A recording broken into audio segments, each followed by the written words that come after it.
Yung kasing salitang servant dito comes from the Greek word doulos, which means slave. And it refers to those who are the property of their masters. They had no rights. They lived to do their master's will. Originally nga, yung salitang doulos na yan described the person who had no personal freedom. One whose will was totally subordinated to that of another person. And that person, itong mga taong tinatawag na doulos, they were forever on duty with no free time or personal life. Wala na silang personal life. Talagang para silang kasangkapan na pagmamayari ng isang amo.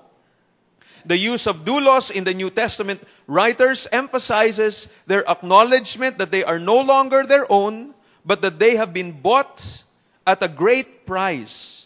Paul recognized itong bagong relationship na ito nung tinanggap niya si Jesus Christ, and he frequently called himself as a bond servant, or sa ESV, the servant of Christ Jesus.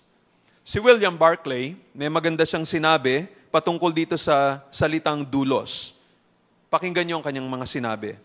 To call the Christian the doulos of God means that he is inalienably possessed by God. Talagang siya ay pinossess na ng Panginoon. In the ancient world, a master possessed his slaves in the same sense as he possesses his tools. Ganon ang isipan nila pag sinabing ikaw ay doulos, you are a possession of the master. Katulad ng ang isang martilyo ay possession ng isang karpentero. Ganon ang pagtingin sa isang doulos. Dagdag pa ni William Barclay, sabi niya, to call the Christian the doulos of God means that he is unqualifiedly at the disposal of God. In the ancient world, the master could do what he liked with his slave. He had even the power of life and death over him. No, pag ikaw ay doulos, ibig sabihin na talagang pati buhay mo ay pagmamayari ng amo mo. Pagka gusto kanyang patayin, pwede kanyang patayin. Wala kang sarili mong karapatan. Lahat ng karapatan mo ay sinurrender mo na sa iyong amo. To be a doulos of God, wala ka ng sarili mong karapatan, lahat ay sinurrender mo na sa Panginoon. Another, sabi ni William Barclay, to call the Christian the doulos of God means that he owes an unquestioning obedience to God. A master's command was a slave's only law in ancient times. So kung ano sinabi ng master, hindi pwedeng magtanong yung slave. Hindi niya pwedeng i-question. Talagang yung utos ng master, yun ang batas para dun sa slave. And so pag may sinabi ang Panginoon sa isang totoong mananampalataya, ang sasabihin lang ng mananampalataya, Lord, let your will be done, not my will. Sabi rin ni William Barclay, to call a Christian the doulos of God means that he must be constantly in the services of God. In the ancient world, the slave had literally no time of his own, no holidays, no leisure. All his time belonged to his master. Now, to summarize yung ibig sabihin ng doulos, it means he is owned by and totally possessed by his master. It means he existed for his master and for no other reason. It means that he had no personal rights. It means that he was at the master's disposal 24/7. 24 hours a day, every day of the week. Talagang yung master, talagang kung sinabi niyang gawin mo to, lagi siyang on duty. He had no will of his own, but was completely subservient to his master. Yan ang posisyon ni James, no? Yan ang tingin na niya sa kanyang sarili. He is a servant, he is a slave of God and of the Lord Jesus Christ. Now, it's interesting yung pagdagdag ni James dito sa description niya about himself. Sabi niya, he is a servant of God and of the Lord Jesus Christ. He identifies yung kanyang dalawang master, kumbaga. And this also tells us about at least there is more than one person in the Godhead. Ang Diyos na ating sinasamba is at least composed of two persons. Hindi binanggit pa rito ang Holy Spirit. Pero binanggit dito that God the Father and Jesus Christ, eto ang dalawang masters, kumbaga, ni James. Talagang kung ano ang sinabi ni God the Father, ano sinabi ni Jesus Christ, yun ang kanyang susundin. And what a great privilege that we find here to serve such holy and loving masters. And James considered being a servant of the Most High God and of the Lord Jesus Christ to be one of the most privileged. Napakahalaga, napaka-importante para sa kanya nitong maging alipin ng Panginoong Diyos at ng Panginoong Jesus. Kaya nga ba kung titingnan natin, for example, ang Old Testament, gustong-gusto rin nila na itatawag ang kanilang sarili as servants of God.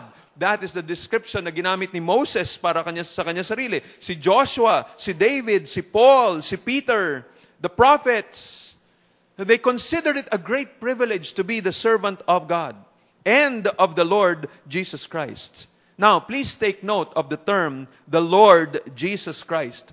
Bawat isang term dito ay importante. And by the way, para idikit ni James ang pangalan ni Jesus Christ kay God dito, ay nagpapakita na si Jesus Christ ay Diyos. Na si Jesus Christ, kapantay niya ang Panginoon Diyos.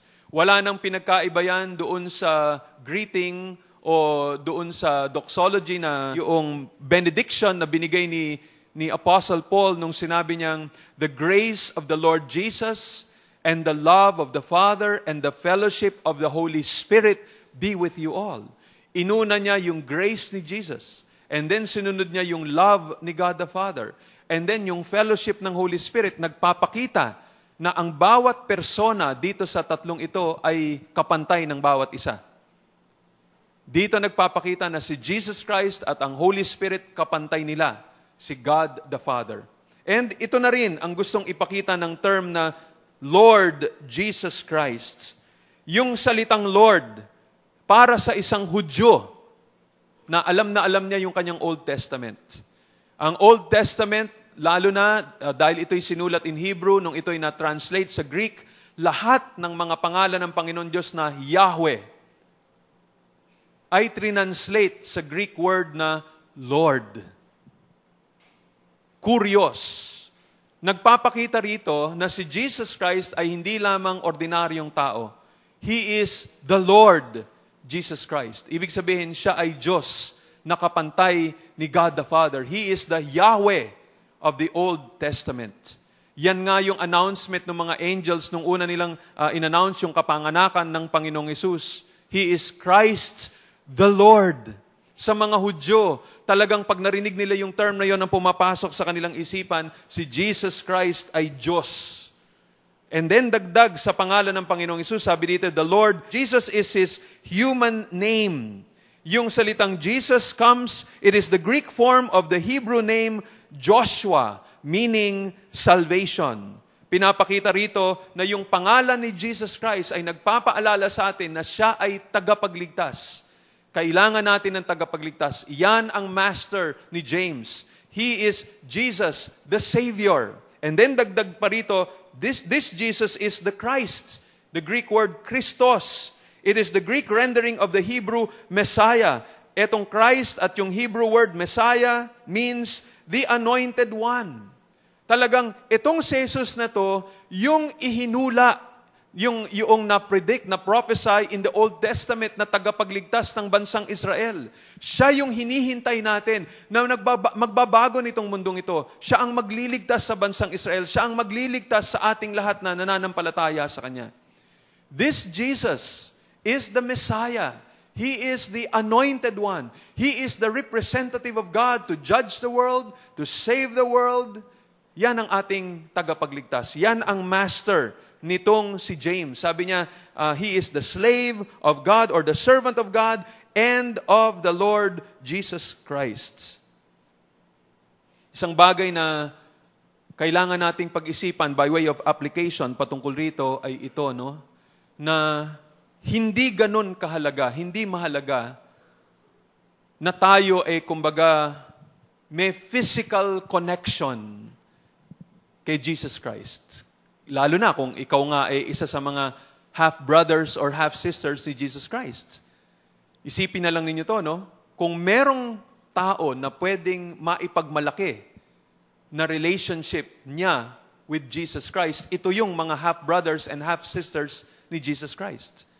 But you find here na hindi nila inisip yon. Hindi nila tiningnan na importante yon, lalo na si James at saka si Jude, ganun din. Jude never mentioned, although Jude was also the half-brother of Jesus Christ, he is the brother of James, pero hindi niya ginamit yon sa kanyang introduction in his letter, yung tinatawag nating the letter of Jude. Pinapakita nilang dalawa rito na hindi yung personal na relationship ang importante. Ang pinaka-importante is that you have a relationship with Christ by faith. Dahil sa iyong pananampalataya, you have acknowledged that you are a sinner, you have realized that you are on your way to hell, and that you need to put your faith in Christ in order to be saved. Kung gano'n na nga yung mga half-brothers at half-sisters ni Jesus Christ, di lalo na sa ating lahat. Walang sino man sa atin ang merong pwedeng ipagmalaki. Maaring ang iba sa inyo rito, ang magulang ninyo o kamag-anak ninyo, puro mga Kristiyano o mga leaders in the church, maaring sila yung mga pastor pa, pero hindi natin pwedeng panghawakan yon as something that we can boast about in the face or in the presence of God. Hindi natin pwedeng panghawakan yon. The only thing na i-recognize ng Panginoon Diyos is that we are His slaves. We are the slaves of God and the slaves of the Lord Jesus Christ. Now, tingnan natin yung ikalawang bahagi nitong verse 1 na ito. So, yung una, tiningnan natin the author. Nakita natin yung kanyang pangalan, yung kanyang biography, at yung kanyang position. Now, look at the next point here in verse 1. The recipients, yung mga tumanggap nitong sulat na to. Sabi rito, to the 12 tribes in the dispersion. As I mentioned to you before, itong term na ito na to the 12 tribes in the dispersion ay nagpapaalala sa atin na yung mga sinulatan dito ni James ay mga Jewish Christians. Sila ay mga Kristiyano na galing sa relihiyong Judaism. Pero the fact na sinabi nito, to the 12 tribes in the dispersion, ito ay nagbibigay ng idea sa atin na hindi ito yung mga Jewish Christians na nandoon sa Palestine. Ito yung mga nagkalat sa iba't ibang mga lugar in the Roman Empire. And most probably that happened during the persecution nung panahon nung si Stephen ay na-persecute. Dahil dito, nag-scatter itong mga Jewish Christians na ito. This is also the same thing that you see in Acts chapter 8, na makikita natin na sila'y nagkalat kung saan-saan mga lugar. And these are the recipients. By the way, bakit sinulatan ni James itong mga ito? Why did he have that special concern for these 12 tribes? And as I mentioned before, posible kasi ganito. Noong wala pang persecution, and as you remember, lahat ng unang naging mga mananampalataya were Jews. And yung center ng kanilang pagtitipon noon was in Jerusalem. And most probably, dahil nga yung ibang mga apostles, although they were also in Jerusalem, because they were always going to different places to evangelize and to share the gospel, ang naiiwan madalas para mamuno dito sa Jerusalem church was James. Kaya pagdating ng persecution, etong mga tupa niya, kumbaga, marami sa kanila ay nagkalat sa iba't ibang mga lugar. And so, bilang former pastor nitong mga Jewish Christians na ito, the Apostle James felt a burden for them. Talagang nararamdaman niya, ito ay aking mga anak sa pananampalataya. And so, he felt responsible for them. Kaya nung nabalitaan niya kung ano yung mga dinadaanan nila, yung persecution na kanilang dinadaanan, yung panghihina ng kanilang pananampalataya, yung paglihis nila sa katotohanan ng pananampalataya na akala nila the important thing is just knowledge. Kinorek itong lahat ni James. And so this is the reason why he was writing them, to give them confidence, to give them hope, to give them strength to endure those trials, to correct yung naging maling perspective nila regarding Christianity. Nung inakala nga nila na puro na lang head knowledge ang importante, o yung faith nila ay inakala nilang knowledge lamang ito patungkol sa tamang mga doktrina. James had to correct all of that. And so James felt na itong mga ito ay kanyang mga tupa that he was responsible to. Kaya ito ay ang kanyang mga sinulatan to the 12 tribes in the dispersion. And then, finally, yung simple word na doon na pagtatapos nitong verse 1, greetings. Greetings. That word in the Greek is interesting. It comes from the Greek word kairo. And in some contexts, it means to rejoice or be glad. Yun ang ibig sabihin nun. Kaya nga sa ibang mga translations ng Bible, sometimes yung salitang kairo is translated, I'm glad, glad, gladly, or sometimes greeting, or greetings, or joyfully, or rejoice. Nagpapakita nito na yung salitang kairo, yung salitang greeting dito, ay nagbibigay diin doon sa salitang rejoicing, gladness, and also yung greeting. Now, what's interesting here is, itong nakita ko, na ito palang kairo is related to the word joy. Yung salitang joy in Greek is kara. Kara. So, ang greeting is kairo, related to the word rejoice. Pero yung kara, salitang joy in English. So, perhaps, itong word na ito is James' way to prepare the suffering Christians. Kasi i-address na niya yung issue ng testing simula dito sa chapter 1 and beginning in verse 2. Sabi niya, count it all joy, my brothers, when you meet trials of various kinds. So nung sinabi niyang greetings, he was like saying, rejoice. And then sabi niya, count it all kara, my brothers. Count it joy, my brothers. Pag dumaan kayo ng iba't ibang klaseng mga bagyo. Kaya ang ganda na sinabi ni John MacArthur patungkol dito, nung ginamit daw ni James yung salitang kairo, sabi niya, it is not as a mere formality. He expected what he wrote to gladden his readers' hearts by giving them means to verify the genuineness of their salvation. That, James knew, would provide great comfort to them in their trials, which Satan persistently uses to try to make Christians doubt they are indeed God's children and fellow heirs with Jesus Christ. So, ang sinasabi dito ni John MacArthur ay, merong kahalagahan itong salita na to na greetings. Ito ay nagbibigay preview sa atin kung ano ang nais sabihin ni James sa kanyang buong sulat. Gusto niyang ipakita na ito ang mga bagay na magbibigay sa inyo ng tunay na kaligayahan sa inyong puso. What will give you joy is itong mga tests na ito na ibinibigay ko sa inyo. If you pass these tests, you are going to have real joy. Kasi kadalasan, sabi nga ni, ang gusto sabihin dito ni James, yung mga persecution, yung mga trials ang nagsisira ng ating joy. No? Iniisip siguro natin, siguro hindi ako tunay na anak ng Diyos, siguro hindi ako totoong mananampalataya. But James here gives these tests. Sabi niya, if you are going to rejoice in your trials, dependent sa response mo sa trials, that will prove that you are a genuine believer. Yung paggamit mo ng mga salita mo, it will prove that you are a genuine believer. If you have humility in the way you relate with others, that will prove you are a genuine believer. If you pray during times of suffering, that will prove that you are a true believer. And so, pagka nakita ito nitong mga mananampalatayang ito, they can rejoice. So that's what this greeting is all about. Kaya ulitin ko, no? Ito ay napakasimpleng greeting, but if you will study it carefully, you will discover ang daming mga prinsipyo at mga lessons na matututunan natin dito. Again, for one thing, ang pinapakita rito ay ito. Ang pinakamalaking privilege para sa isang mananampalataya, it is not so much na siya ay mayaman, siya ay influential, siya ay kilala dito sa society. Hindi yun ang importante.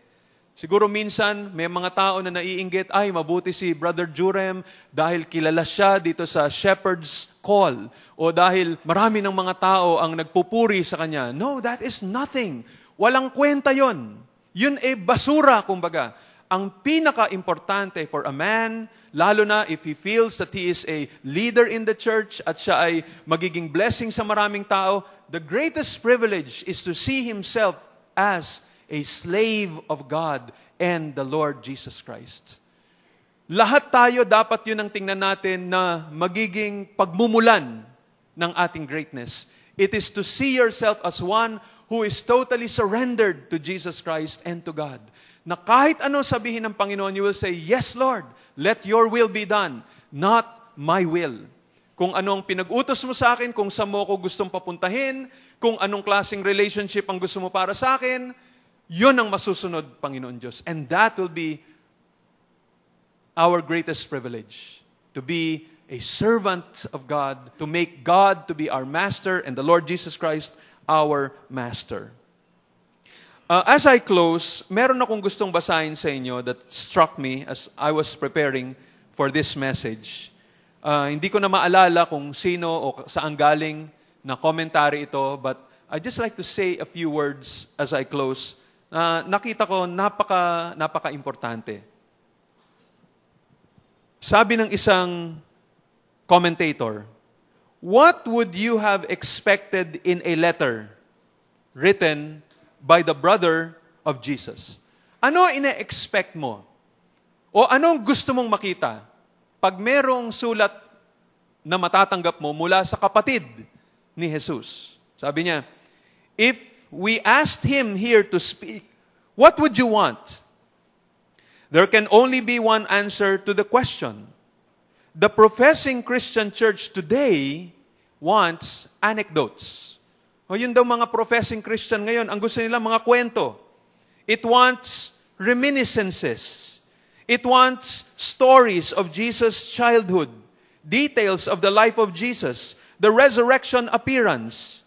This is what men want.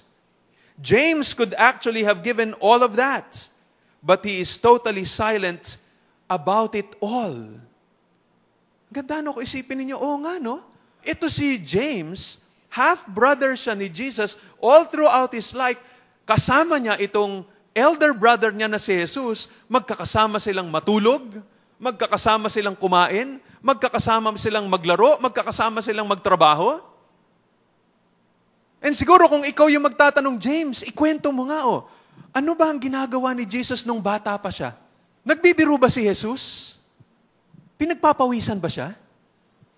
Nagkagusto ba siya sa mga babae rin? Di ba sabi ng Bible, kung ano rin temptation na dumating sa kanya, nagka-crush din ba siya sa babae? You would want to ask so many questions. Pero ang isang maganda rito, may kita natin, wala ni isang bagay na may connection sa mga ganong katanungan ang binanggit si James. Wala. James, ulitin ko, James could actually have given all of that, but he is totally silent about it all. Siguro pwede niyang itanong, what good would it do to you to know about such things? Ano bang kabutihang magagawa nun sa inyo pagka malaman ninyo tungkol dun sa mga detalye na yun? Na ganito si Jesus nung maliit na bata, na ganito si Jesus kung paano siya maglaro, na ganito si Jesus pag nakikipag-usap sa mga babae, na ganito si Jesus pag magtrabaho. Ano daw matutulong nun para sa atin in our spiritual life? Men would say that they would feel moved, be touched, and feel very happy as a result. Ito naman sasabihin ni James, I'm sure you would, but would that make you live wiser and godlier lives? Might it not create an increasing taste for those stories so that unless you got your shot of them at regular intervals, then the scriptures themselves and their teaching would become flat and wearisome, and you would get bored with God Himself and with His whole fascinating enterprise of living a holy and a God-honoring life? Ang sinasabi niya, kung yun lang ang interest mo, ano matutulong nun? Yes, magiging interesado ka, matutuwa ka, pero ang tanong, mas magiging banal ka ba? Actually, ang masama pa nun, sabi niya, ang posibleng sabihin ni James, ang mangyayari rito, puro yun na lang ang magiging interest mo. Wala kang interest sa tunay na Diyos. Wala kang interest patungkol sa buhay ng kabanalan. Later on, when I start talking about how to live a godly life, you are going to be bored. Kaya sabi ni James, I'm not going to talk about it, kumbaga. Sabi niya, I am going to show you what is really important in the matter of faith. Ang pinaka-importante in the matter of faith is yung resulta nito. Kung ikaw ay totoong mananampalataya, dapat nakikita sa iyong gawain. Dapat nakikita sa iyong pananalita. Dapat nakikita sa iyong attitude. Dapat sa lahat ng bagay, you give honor and glory to God. Mga kapatid, binabalik ko po ito sa ating lahat. Unuulit ko, sana po, dito sa ating pag-aaral ng James, you do your own studying. You read, you meditate on the letter of James and see how he emphasizes the issue of works. Lagi na nating binibigyan ng diin, ang salvation is by grace alone, by faith alone, in Christ alone. Pero ngayon, ang importanteng makita rin natin, kung talagang ikaw ay ligtas by grace alone, by faith alone, in Christ alone, where are the good works? Nakikita ba ng ibang mga tao yon? Will they see the evidence of our salvation through our good works? Sana po ay makita yon sa ating iglesia. Sana makita ng ating mga kamag-anak, mga mahal sa buhay, yung ating buhay na magbibigay luwalhati sa Panginoon.